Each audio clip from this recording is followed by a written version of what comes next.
দেখো বন্ধুরা, সকালকে তো থাল বাসন মেজেছি, হাঁড়ি কড়াই মেজেছি, উঠোন ঝাড় দিছি, আর নাতি ছেলেকে রান্না করে খাওয়াই স্কুলে পাঠাইছি। আর এই যে এতগুলো কাচিছি চান ধান করে, এই যে কাপড় ছাড়ে এখন আবার বাড়ির থেকে একটু বেশ খানিক দূরে যেতে হবে নাড়তে।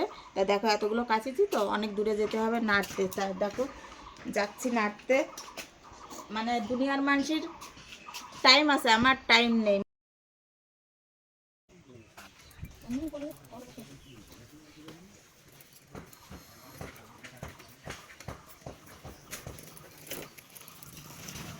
কাপড় চোপড় নাড়তে গিয়েছিলাম আর এসে দেখি বরমশাই বাজার রেখে চলে গেছে। তা যা যা আনতে বলেছিলাম তা তা আনেছে, কিন্তু বাঁধাকপি আনিনি। দেখো দেখতে পাচ্ছি বাঁধাকপিটা দেখতে পাচ্ছি না। এই যে সরষের তেল, আর এই যে কলার ডাল, আর এই যে লঙ্কা, আর এই যে পালন পালন, আর এটা হচ্ছে গিয়ে লাউ শাক, লাইট ডাটা। তাহলে বন্ধুরা বলেছিলাম যে বাঁধাকপি আনতে, তা আনিনি। তো মনে হয় যদি সে মানে এক দোকানেরতেই বাজার করবে, অন্য দোকানতে বাজার করবে না। যদি সে দোকানে যদি লঙ্কা না থাকে তাহলে লঙ্কা বাড়ি আসবে না। তাহলে অন্য দোকানে নিশ্চয়ই ছিল বাঁধাকপি, তাহলে আনতে পারতো, আনিনি। তাহলে মেয়ে বলেছিল যে বাঁধাকপি ভাজা ভাজা খাবো, তা আর সেটা হলো না। আর আমাদের তো পড়েছে ছচু, আর এইসবই খেতে হবে। তাই সরষের তেলটা খাওয়া যাচ্ছে আর হলুদটা খাওয়া যাচ্ছে বলে এসব খেতে পাচ্ছি।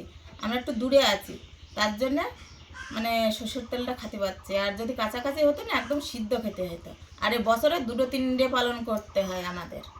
তা আমার বাবার বাড়িতে আমি এসব কোনোদিন করিনি। আর এদিকে এসে করতে মানে মাসে যে কয়বার কাপড় চোপড় কাচতে হয় আর কয়বার যে শ্বশু আসি ছাড়তে হয়, তা আমি মানে আর এদের বাড়িতে এসে আমি জানতে পারছি। আমার মানে এখন মাথায় খুন চেপে যায়।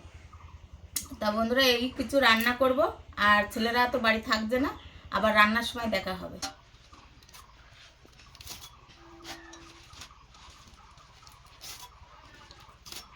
কি কি বাজার করেছে, আর এদের ডাল হচ্ছে, আর এদিকে 2 পদ রান্না করেছে। এটা হচ্ছে লাড্ডুগা, আর এটা হচ্ছে পালন শাক। এই দেখো